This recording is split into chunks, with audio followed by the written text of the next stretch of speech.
Have you ever heard of Sarah, the daughter of Jesus? Not in the Sunday sermons, not in the official theology books. Her name seems to have been wiped from the official annals of history. But what if I told you that she existed? That she was not only the daughter of Jesus and Mary Magdalene, but also had a royal wedding, a union so significant, so dangerous, that the Church deliberately erased it from history? This isn't just a fringe theory. It's a forbidden truth pieced together from ancient manuscripts, suppressed gospels, and legends whispered across centuries. We're talking about Sarah, whose existence, and especially her marriage, threatened to shatter the foundations of institutional power. Why the cover-up? Many of you have heard the whispers surrounding the famous wedding at Cana, the nameless groom, the miracle wine, the mysteries left unanswered. But today, we delve into a wedding the Church fought tooth and nail to erase entirely, holding secrets far deeper and far more dangerous. The wedding that revealed Sarah as the daughter of Jesus. What does it mean if the sacred bloodline didn't end at the cross, but continued through her? Before we begin, I want this to be more than just a video. I want it to be a gathering of truth seekers. If you are facing any struggle in your life, any battle or any pain, I invite you to write your prayer request in the comments now. We are a community that believes in the power of prayer, and we will lift you up. If you feel this calling to uncover what was hidden, comment with the words, "Reveal the hidden truth." Your support is what makes this mission possible. Please like this video to help this truth reach more people, and subscribe to the channel so you don't miss a single step of this incredible journey. Now prepare yourself. We are about to uncover the censored chapter of sacred history. So, who is Sarah, this figure erased from the official narrative? According to the Gnostic traditions, the apocryphal Gospels, and the persistent legends preserved in southern France, she is far more than just a forgotten name. She is the physical embodiment of the sacred union between Jesus Christ and Mary Magdalene, the daughter, the heir, the living continuation of the sang real, the royal blood. To understand her significance, we must first look at the evidence surrounding her mother, Mary Magdalene, found in the very texts the Church tried to destroy. The Gospel of Philip, discovered at Nag Hammadi, calls Magdalene Jesus's koinonosis, companion or consort. It speaks of Jesus loving her more than all the other disciples and kissing her often, suggesting a profound intimacy that transcends simple discipleship. The Gospel of Mary portrays her not as a follower, but as a leader, the one entrusted with Jesus's deepest, most secret teachings, sparking jealousy in Peter. Pistis Sophia, another Gnostic text, shows Magdalene as the primary questioner, the one who understood the spiritual mysteries best. These texts, buried for 1,600 years, paint a consistent picture. Mary Magdalene was central to Jesus's mission, an initiate, a partner. This wasn't just a spiritual connection. The Gnostics believed the divine manifested through union, both spiritual and physical. And the fruit of this Hieros Gamos, this sacred marriage, was Sarah. Her story, intertwined with her mother's, continues with the legendary Exile. As we touched upon, tradition holds that after the crucifixion, Mary Magdalene, pregnant or carrying the young Sarah, along with Martha, Lazarus, and others, were cast adrift from Palestine in a sailless, oarless boat. Miraculously, they landed on the shores of Gaul, at the place now called Saintes-Maries-de-la-Mer. This arrival wasn't just survival, it was the planting of a sacred seed in new soil. And it is here, in the Camargue region of France, that Sarah's own identity takes center stage, preserved not by stone monuments, but by the vibrant, living faith of the Romani people, the Gypsies. Every year, they flock to Saintes-Maries-de-la-Mer to venerate Sara-la-Kali, Sarah the Black, their patron saint. The Church offers a sanitized version. Sarah was merely an Egyptian servant accompanying the Marys, but the Romani know better. Their oral tradition, passed down faithfully outside the Church's control, holds that Sarah was the daughter, the princess. Her very name, Sarah, meaning princess in Hebrew, echoes the royal matriarch of the Old Testament, and the name Kali, the Black. This is not simply about skin color, though she may well have had Egyptian or Ethiopian heritage. In medieval symbolism and Gnostic thought, black represented the hidden, the esoteric wisdom, the gnosis kept from the uninitiated. It connects her to the mysterious black Madonnas scattered across Europe, figures representing the suppressed sacred feminine, the Sophia, the divine wisdom often linked to Isis. Sara-la-Kali is Sara the Wise, Sara the Keeper of Mysteries. The annual Romani festival, where her statue is carried into the sea, is a powerful ritual reenacting the arrival from across the water, celebrating the survival of the hidden lineage. It is an act of defiance against the official narrative, a testament that memory can be stronger than stone. But why was this memory so threatening from the very beginning? Why did the existence of this child, and later her marriage, pose such a fundamental threat to the emerging Christian institution? The answer lies in the core conflict of the early church, the battle for spiritual authority. Jesus himself established Peter as the rock, laying the groundwork for apostolic succession authority passed down through appointed leaders, a controllable hierarchy. But Sara represented something far older, far more potent in the ancient world: hereditary succession, the divine right passed down through blood. If Jesus had a daughter, a living heir carrying his sacred bloodline, then the direct connection to the divine was not through Peter's institutional church in Rome. It was through Sara and her potential descendants. This undermined the very foundation of the bishops and later the Pope's claim to unique authority. It suggested that the sang real, the royal blood, held a spiritual legitimacy that no council or emperor could grant or take away. This conflict between the appointed authority of the institution and the inherent authority of the bloodline is the engine that drove the centuries of suppression, censorship, and violence that followed. Sara wasn't just a child. She was a living challenge to the entire power structure being built. Her existence had to be denied, her story had to be erased, and most importantly, her marriage, the event that would ensure the continuation of that dangerous bloodline, had to become the most forbidden secret of all. To truly grasp why Sara's existence and her marriage were considered such a profound threat, we must understand a concept deliberately erased from mainstream Christianity, yet central to ancient spirituality and the esoteric traditions that protected the Magdalene lineage. This concept is Hieros Gamos, the sacred marriage. This Greek term literally means sacred union or divine marriage. In ancient traditions across the world, Sumerian, Egyptian, Greek, and even within mystical streams of Judaism, Hieros Gamos was not just a wedding ceremony. It was a profound spiritual and often physical ritual representing the union of divine opposites, heaven and earth, spirit and matter, the masculine and the feminine principles of creation. This union was believed to regenerate the world, restore cosmic balance, and manifest divinity on earth. Within Christian esotericism, particularly among the Gnostic schools whose texts were later banned, Hieros Gamos was rescued and applied directly to Jesus and Mary Magdalene. They were seen not merely as two important individuals, but as earthly incarnations of complementary cosmic forces. Jesus as the Logos, the divine word, the heavenly light of the Father, and Mary Magdalene as Sophia, the divine wisdom, the hidden feminine aspect of God, the earthly vessel needed to ground that light. Their union, from this perspective, was not just romantic or physical. It was alchemical, world-changing. It was the mystical fusion designed to heal the separation between God and creation, spirit and flesh, that defined the fallen world. This sacred marriage, according to these suppressed schools of thought, was not merely symbolic. It was believed to have actually happened, a union that fulfilled not only human love, but a cosmic necessity. And this brings us back to the image of a celibate Jesus.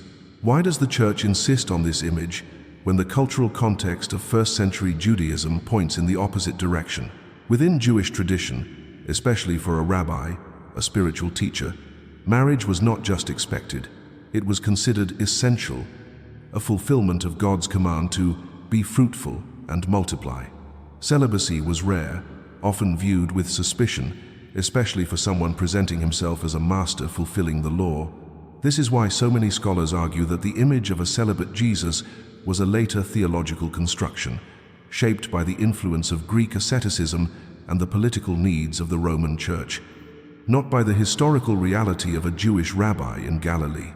The apocryphal texts, like the Gospel of Philip calling Magdalene his companion and mentioning intimate kisses, directly challenge this constructed narrative. If we accept the possibility, strongly suggested by both cultural context and suppressed texts, that Jesus and Mary Magdalene were united in a true Hieros Gamos, then the existence of a daughter named Sarah becomes not just plausible, but spiritually necessary within this esoteric logic. Because the sacred union, in all ancient symbolism, is fertile.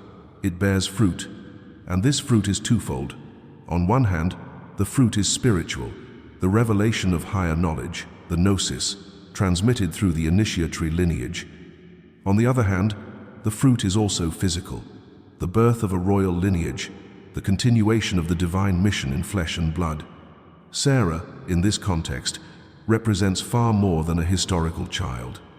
She is the living link that unites both realities, the visible and the invisible. She is the heir of the mission, the wisdom, the word, and the physical presence. She embodies the fruit of Hieros Gamos. This is why traditions speak of her with such reverence, even in whispers, and this is why her marriage, which we will explore next, was treated with such secrecy and protection, because it wasn't just a daughter getting married, it was the messianic legacy itself, intertwining with the history of the world, silently, far from the pulpits and palaces. And this brings us back to the Holy Grail. As we decoded earlier, the Grail is the sang real, the royal blood. Mary Magdalene, by carrying Sarah, is the original Grail, the sacred vessel, and Sarah, by carrying this lineage forward through her own life and marriage, becomes the living expression of this ongoing mystery. She is the Grail made manifest. Understanding the sacred marriage between Jesus and Mary Magdalene is not just a romantic theory. It is an initiatory key. It unlocks a deeper understanding of the Messiah's mission and the true, suppressed role of the sacred feminine in Christian spirituality. It reveals that salvation came not only through the sacrifice of the cross, but also through the conscious union of the divine masculine and feminine, wisdom and light, body and spirit. This union, according to the Gnostics, is not just an ancient event. It is a spiritual model for inner integration, a call for each soul to unite these divine forces within themselves and awaken to their own spiritual nature. But the Church, obsessed with controlling the narrative, feared what this meant, because a Jesus who loved, married, and fathered a child lived as a complete human being. This makes him closer, more real, more accessible, and precisely for this reason, more dangerous to a theology built to keep the people dependent on priests as the sole intermediaries. Now that we understand the profound symbolism of the sacred marriage between Jesus and Mary Magdalene, and the impact of Sarah's existence as the fruit of this divine and human union, the next question inevitably arises: where was she taken? If this child was truly born, if the Church indeed concealed her existence, if the authorities of the time considered her a threat to the established order, then where did the daughter of the Messiah go hidden? The answer, according to ancient esoteric traditions and legendary records, takes us to a small coastal village in the south of France, on the edge of the Mediterranean Sea, where the sand touches mystery and the salt water seems to hold forgotten secrets. This place is called Saintes-Maries-de-la-Mer. The legend is old, very old. It has passed through centuries in the voices of the people, whispered in processions, preserved in the songs of gypsies, in the silent rites of fishermen and peasants. The story goes that after Jesus' crucifixion, Mary Magdalene fled Jerusalem along with some of the women who witnessed the resurrection: Mary Salome, Mary Jacobi, and with them, a young girl named Sarah. They fled in secret, in a boat without sails, without oars, carried by faith and hope, guided by the invisible currents of the Spirit. And that was how, according to tradition, they arrived on the southern coast of Gaul, where they would be welcomed by a simple and devout people who would soon realize that these women were not common. Sarah was just a young girl, but a different young woman. Her eyes carried a light that caused strangeness and reverence. Her presence was both sweet and majestic. And there, far from Roman persecution, Far from the threat of religious leaders who feared the impact of that lineage, Sara grew up protected, surrounded by symbols and rites that still resonate today among those who know what really happens at Saintes-Maries-de-la-Mer. It is here that every year, thousands of gypsies and pilgrims gather to celebrate Sara-la-Kali, the Black Sarah, as she is called. The church tried for centuries to minimize her importance, labeling her as a simple servant of the Marys, a servant. But the people never accepted this version. The people always knew that Sara was not a servant. She was sacred blood. She was an heiress. She was the bearer of a mystery. Her dark color, often associated with her Oriental origin, became a symbol of welcome for the marginalized, the persecuted, those who, like her, needed to live on the margins to survive. The figure of Sara-Kali became so powerful that not even the church was able to eradicate her. Instead, they chose to absorb it, giving her a crypt in the local church, but keeping her real story hidden beneath layers of official versions. However, whoever visits that sanctuary, whoever goes down to the underground where the statue of the gypsy saint rests, feels that there is something different there. The eyes of the image of Sara are not made of stone, they are portals. Her colorful veils, placed there by devotees, are not just ornaments. These are layers of protection, layers of an ancient secret. It is on this same soil that the first reports of what would come to be called the Merovingian lineage appear, a dynasty that would reign over parts of Europe during the following centuries, especially in medieval France. The theory, controversial and rejected by most official historians, but supported by alternative sources, claims that the royal lineage of the Merovingians descends directly from Sara, the daughter of Jesus and Mary Magdalene. This connection, kept secret for generations, would have been protected by chivalric orders such as the Templars, and later by secret societies sworn to keep alive the truth that institutional religion tried to bury. The Merovingians were known for their mystical spirituality. Many of their kings were nicknamed thaumaturge kings because they supposedly possessed gifts of healing and spiritual wisdom. They were different. Their crowns did not come only from military power or politics. They came from something more, something that made them anointed. The word Christ, in fact, comes from the Greek Christos, which means anointed. If Sara transmitted to her descendants not only the blood but also the spiritual mission of her father, then the reign of the Merovingians may have been the historic attempt to restore a lost spiritual kingship, a divine form of government connected with the heavens but incarnated on earth. It is important to remember that this lineage was persecuted. Their tracks tried to be erased. Their stories were treated as heresy. But they survived in hidden codices, in enigmatic stained glass windows, in coded genealogies, and mainly in the memory of the people. Because the truth always finds a way. And it is no coincidence that in recent years this topic has resurfaced. Books, films, documentaries, and studies began to address, even if in a veiled way, the possibility that the sacred lineage of Jesus was not lost, but remains alive. Perhaps not in the literal blood, but in the spirit of those who feel the call to restore the true gospel, the gospel of love, truth, and balance between masculine and feminine, between justice and mercy. What's happening in Saintes-Maries-de-la-Mer is not just a gypsy party, it is an echo of the untold story.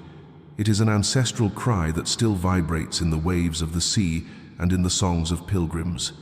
It is the memory of the woman who carried the blood of the Messiah within her. And the most incredible thing about all of this is realizing that the world is still not ready to accept this possibility, because accepting this is accepting that the divine became fully human. It is accepting that the kingdom of God may have manifested itself not just in words, but in flesh and continuity. The possibility of a surviving bloodline, embodied in Sara and potentially continued through the Merovingian kings, was more than just a theological inconvenience. It was an existential threat to the very structure of power the Roman Church was meticulously building. To understand the depth of the Church's fear, we must examine the tools they used to silence this truth: a systematic campaign of erasure, manipulation, and violence. The turning point, as we've mentioned, was the Council of Nicaea in 325 AD. Convened by Emperor Constantine, This was the moment Christianity transitioned from a diverse spiritual movement into an arm of the Roman Empire. The goal was uniformity, and uniformity required control over the narrative. Constantine needed one standardized faith, one approved set of scriptures, one controllable hierarchy. This council wasn't just about debating the nature of Christ, it was about selecting the official story. Dozens of Gospels that circulated freely among early Christian communities were reviewed. Those that emphasized Gnostic principles, direct inner knowledge, or the sacred feminine, particularly texts highlighting Mary Magdalene's leadership and intimate relationship with Jesus, like the Gospels of Mary, Philip, and Thomas, were deliberately excluded. Why? Because they empowered the individual and challenged the necessity of a mediating priesthood. They didn't fit the imperial model. These texts weren't just left out, they were branded as heresy. Constantine himself issued decrees ordering the destruction of these unapproved writings. Possessing copies became a crime punishable by death. Libraries were purged, scrolls were burned. The historical record was being actively rewritten, cleansed of any narrative that contradicted the newly forming orthodoxy. Every mention of Jesus' potential marriage, every hint of children, every celebration of the sacred feminine had to be stamped out. Secret monastic orders, like those who hid the Nag Hammadi texts in Egypt, risked everything to preserve these truths, burying them in jars, hoping future generations would unearth them. Their very act of preservation was an act of defiance against a system demanding absolute conformity. But the campaign didn't stop with texts. It extended to people and symbols. The systematic slander of Mary Magdalene by Pope Gregory the Great in 591, transforming her from apostle to the apostles into a repentant prostitute, was a calculated move to neutralize her authority and sever her perceived connection to Jesus, making the idea of her bearing his child seem blasphemous. And throughout the Middle Ages, the keepers of the secret continued to be hunted. The destruction of the Cathars in the Albigensian Crusade, the annihilation of the Knights Templar, these weren't just political or military actions. They were targeted attacks against groups suspected of preserving the knowledge of the Sang Real, the royal bloodline, and the Gnostic teachings associated with Magdalene and Sarah. Even art became a battleground. While the Church promoted images reinforcing its doctrines, hidden symbols persisted. Secret societies and initiated artists encoded the forbidden truth in plain sight. The pregnant Magdalene subtly depicted in paintings, the crowned woman appearing beside Christ, the recurring motifs of the rose, the chalice, the pentagram, all symbols associated with the sacred feminine, the Grail lineage, and the hidden knowledge. These weren't decorative elements, they were acts of silent resistance, messages left for those with eyes to see. This centuries-long campaign reveals the depth of the Church's fear. They feared a truth that empowered individuals over institutions. They feared a lineage that bypassed their hierarchy. They feared the sacred feminine that challenged their patriarchal structure. And so, they waged war on history itself, burning books, killing messengers, and rewriting the story to fit their agenda. The erasure of Sarah and her marriage wasn't an accident. It was a cornerstone of their strategy for control. We have walked through the shadows of suppressed history, uncovered the motives behind a centuries-long campaign of erasure, and pieced together the fragments of a forbidden truth. But this journey is not just about historical facts or theological debates. It leads us directly to the mirror of our own soul, forcing us to ask a question that resonates deep within every sincere seeker. If Jesus really had a family, if Sarah existed, if her marriage continued the sacred lineage, what does that change in your faith? This question is not meant to provoke doubt, but to invite courage. The courage to look beyond the narratives we were given. The courage to ask if the faith we inherited is the whole truth, or a carefully curated version designed for control. For centuries, the dominant image of Christ has been one of divine distance, an untouchable celibate figure separated from the messy realities of human love, partnership, and family.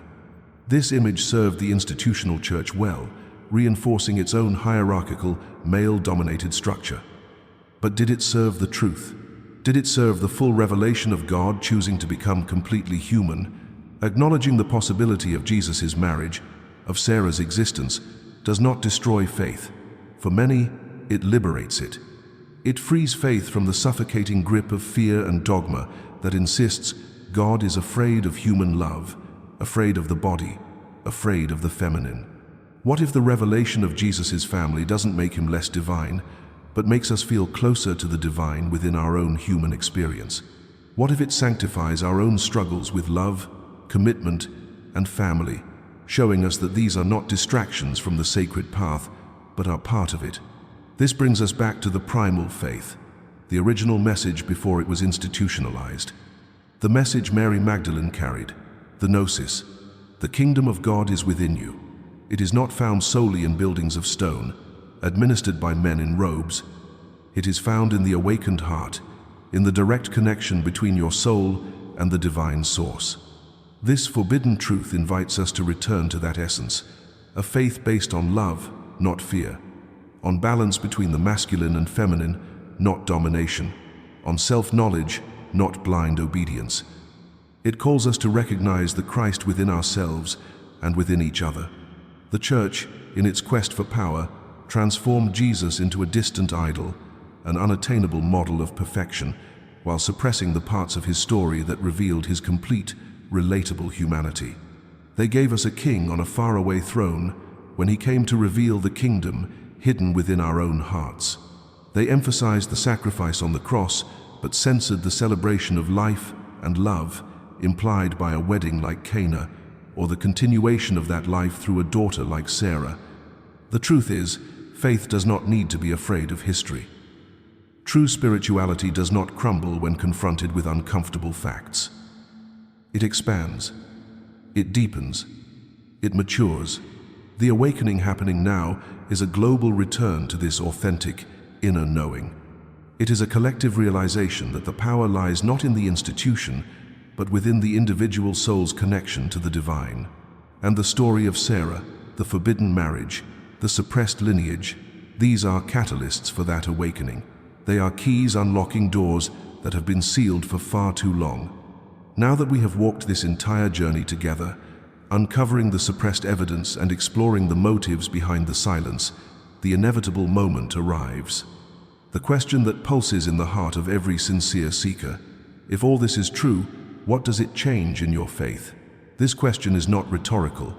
It is an invitation, a call to leave the shallows of religiosity and dive into the depths of true spirituality. Because think with me, does faith need to fear the truth? If the Christ we follow is the truth incarnate, why do so many despair at the possibility that he lived as a complete man, with emotions, bonds, and even a family? Perhaps the fear is not that Jesus loved, married, and fathered a daughter. Maybe the real fear is losing control over the narrative, over morals, over doctrine. Because a Jesus who loves deeply, who shares his life with a woman, who sees the feminine as a reflection of divinity, and who generates a sacred lineage, is a Jesus who escapes the cold bars of institutionalized religion. A Jesus who breathes, who touches, who feels. A Jesus who reveals God not just in miracles, but in every human gesture, including conjugal love and paternal care. But this revelation, far from destroying faith, can liberate it, it can heal it, it can return it to its original state, pure, simple, profound, because deep down, we were not taught to love Christ as he truly was.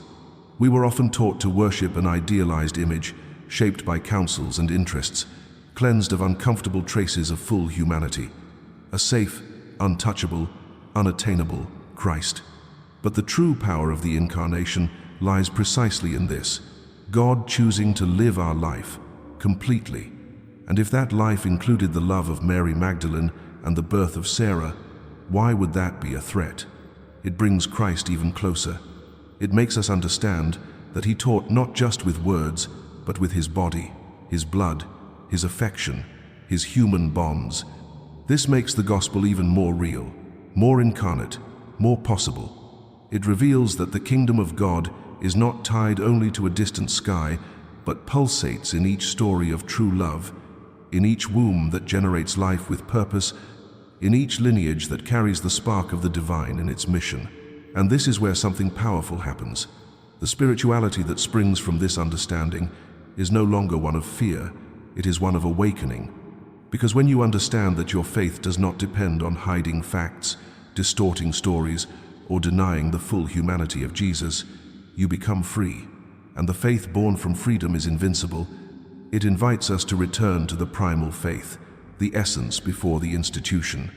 The faith Mary Magdalene embodied, the direct inner knowing that the kingdom of God is within you. It calls for a spirituality rooted in love, balance, and the courage to question.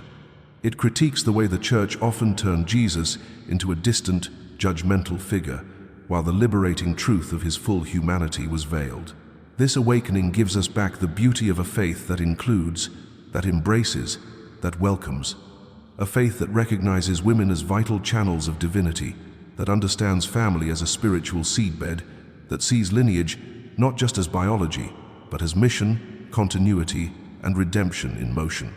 So perhaps this discovery won't destroy your faith, but rebuild it in a more authentic way. A faith that does not fear, but loves. That does not oppress, but liberates. That does not blind, but illuminates. A faith based not only on imposed dogmas, but on experiences that touch the soul. A faith that doesn't need external structures to exist because it burns from within silence, in search, in truth. You have come this far. You have navigated the hidden corridors of history, pieced together the fragments of a suppressed gospel, and felt the echoes of a truth that refuses to die. We've traced the journey of Sarah, the forgotten daughter, examined the profound meaning of Hieros Gamos, decoded the secret of the Holy Grail as the royal bloodline, witnessed the potential continuation through the Merovingians, and exposed the centuries-long campaign to erase it all. The evidence points towards a narrative deliberately buried, a history rewritten to serve power. But the question remains, what do you do with this knowledge now? This journey was never just about uncovering historical facts. It was about awakening a dormant memory within your own soul. The memory that the story of Christ is far larger, more human, and more liberating than the version controlled by institutions. The memory that the divine didn't just touch humanity 2,000 years ago, it merged with it, leaving a living legacy. The revelation of Sarah's existence and her marriage is not meant to destroy your faith, but to purify it, to free it from the fear and dogma that have kept it small. Accepting Jesus' full humanity, including his capacity for love and family, doesn't diminish his divinity. It makes the incarnation profoundly real.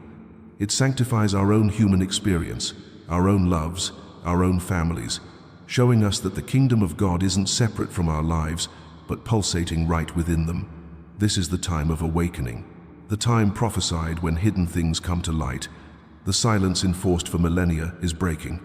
The truth carried by Sarah, by Magdalene, by the Gnostics, the Cathars, the Templars, that truth is resurfacing, not through official pronouncements, but through the thirst of individual souls like yours, demanding something more authentic, more direct, more freeing. You are no longer just a spectator of this story. By hearing it, by feeling its resonance, you become a participant. You become part of the lineage, not necessarily by blood, but by spirit.